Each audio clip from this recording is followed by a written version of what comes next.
हजारों युवक युवतियां छोड़ रही इलाके को, क्योंकि कोयला आधारित होने के बाद भी नहीं बन पाया यह इंडस्ट्रियल हब। तमाम संभावनाओं के बाद भी ढकेल दिया गया इसे अंधेरे भविष्य में। उद्योगों के विकास का नहीं है कोई विजन। सीधे जिम्मेवार माने जा रहे हैं टीएमसी एमएलए नरेंद्र चक्रवर्ती, जो दूसरी बार किस्मत आजमा रहे हैं विधानसभा चुनाव में। तो आज चर्चा इस कोयलांचल में उद्योगों की। आप जुड़ चुके हैं आर्थिक धारा से, मैं स्मृति। अभिवादन स्वीकार करें। अब तक नहीं किया है चैनल को सब्सक्राइब तो तुरंत कर लीजिए। लौट कर आगे बढ़ाते हैं विवेचना को। पांडवेश्वर विधानसभा क्षेत्र में है विविधता। कोयला आधारित होने की वजह से बड़ी संख्या में है कोलियरियां। पूरे पांडवेश्वर ब्लॉक में है ईसीएल की कोयला खदानें। दूसरी तरफ दुर्गापुर फरीदपुर ब्लॉक पूरी तरह से ग्रामीण इलाका। सस्ता श्रम आसानी से होता है उपलब्ध। अजय नदी, सिंघारन नदी जैसी हैं कई मौसमी नदियां। सीमावर्ती दुर्गापुर है इस्पात नगरी। डीवीसी की दुर्गापुर अंडाल में उत्पादन प्लांट। बिजली की है सहज उपलब्धता। हल्दिया पोर्ट है बेहद ही करीब। सीमा में है काजी नजरुल हवाई अड्डा। इसके बाद भी क्यों नहीं हो रहा इसका औद्योगिक विकास, जबकि अच्छी संभावना है पांडवेश्वर में इसकी।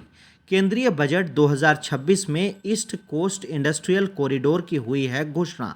शामिल है इनमें दुर्गापुर नोड भी। पांडवेश्वर की strategic geographical location, develop road, rail connectivity, Kazi Nazrul Islam airport की मौजूदगी इंडस्ट्रियल हब के तौर पर डेवलप होने में है सहायक। केंद्र सरकार ने की है घोषणा। पूर्वी भारत के इंडस्ट्रियल डेवलपमेंट के लिए दुर्गापुर के आसपास बनेगी इंटीग्रेटेड इंडस्ट्रियल कॉरिडोर, जिससे बड़े फायदे होंगे लॉजिस्टिक्स, सामानों के ट्रांसपोर्टेशन में। पांडवेश्वर से सटा है दुर्गापुर इलाका। सेल जैसी बड़ी इंडस्ट्रीज का है सेंटर। उसके पास है भारी इंडस्ट्रीज लगाने के लिए काफ़ी ज़मीन और इंफ्रास्ट्रक्चर। अंडाल एयरपोर्ट, NH-19 के जरिए दूसरे राज्यों से सीधी connectivity. West Bengal industrial development corporation दे रहा मौका। इंडस्ट्रीज या बिजनेस लगाने के लिए ज़मीन। बढ़ेगा स्थानीय स्तर पर लोकल रोजगार भी। पांडवेश्वर विकसित हो सकता है लॉजिस्टिक हब के तौर पर। इलाकों में लग सकती है नई छोटी बड़ी मैन्युफैक्चरिंग इंडस्ट्रीज। रोजगार पैदा करने का है बहुत बड़ा पोटेंशियल इलाके में, लेकिन इसके लिए ज़रूरी है विज़न। इसके लिए बुनियादी इंफ्रास्ट्रक्चर, राजनीतिक सचेतना साकार कर सकती है इस सुनहरे भविष्य को। लेकिन क्या ज़मीनी हकीकत है पांडवेश्वर की? कोयला बालू तस्करी का बड़ा सेंटर बना है यह इलाका। ईसीएल की कोयला खदानें बनी है लूट की चारागाह।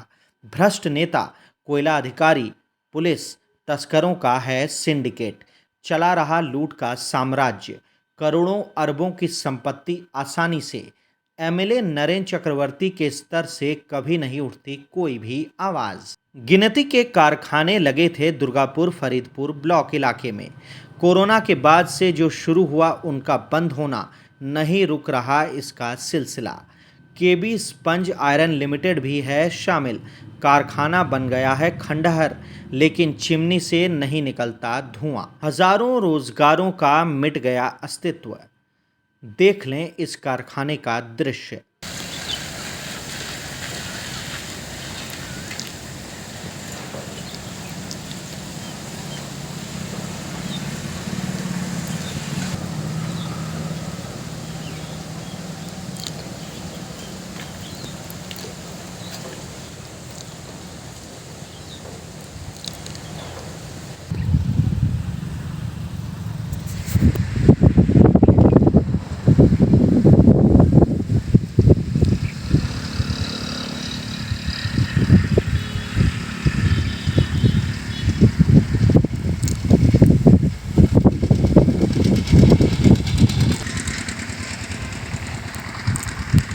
नहीं है अपने किस्म का यह कारखाना।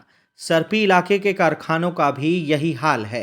अन्य संस्थानों ने शुरू किया काम, बनी बिल्डिंग, खर्च हुए करोड़ों रुपए, लेकिन नहीं खुलते इन संस्थानों के गेट। वीरान पड़े रहते हैं ऐसे संस्थान। देख लें इसका भी एक नज़ारा।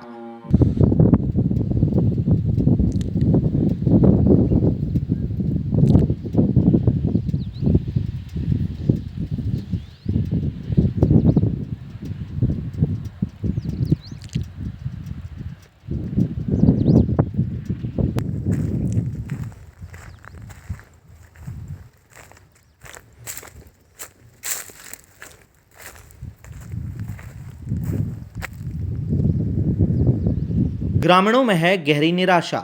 नेताओं की दिलचस्पी है कोयला, बालू, पत्थर की तस्करी में, तो इंडस्ट्रीज की चिंता हो किसको? युवकों के सामने विवशता है पलायन की, या फिर कोयला, बालू, पत्थर चोर बनने की? वे सीधे जिम्मेवार ठहराते हैं तृणमूल विधायक नरेंद्र चक्रवर्ती को, मां माटी मानुष की सरकार को। भले ही केंद्र सरकार ने बंगाल चुनाव को देखकर खेला हो सियासी खेल, ईस्ट कोस्ट इंडस्ट्रियल कॉरिडोर की घोषणा है महत्वपूर्ण, जो बदल सकती है पांडवेश्वर का फ्यूचर। लेकिन क्या राजनीतिक विजन है इसके लिए तैयार? क्या बुनियादी इंफ्रास्ट्रक्चर पर होगा जोर? अभी तक एक बार भी नरेंद्र ने नहीं की है इस संबंध में कोई चर्चा, तो देखना होगा दिलचस्प क्या होगा पांडवेश्वर का भविष्य। इस वीडियो में इतना ही। बने रहे हर अपडेट के लिए आर्थिक धारा के साथ, क्योंकि हम जुड़े हैं अपनी माटी अपनी थाती से। नमस्कार।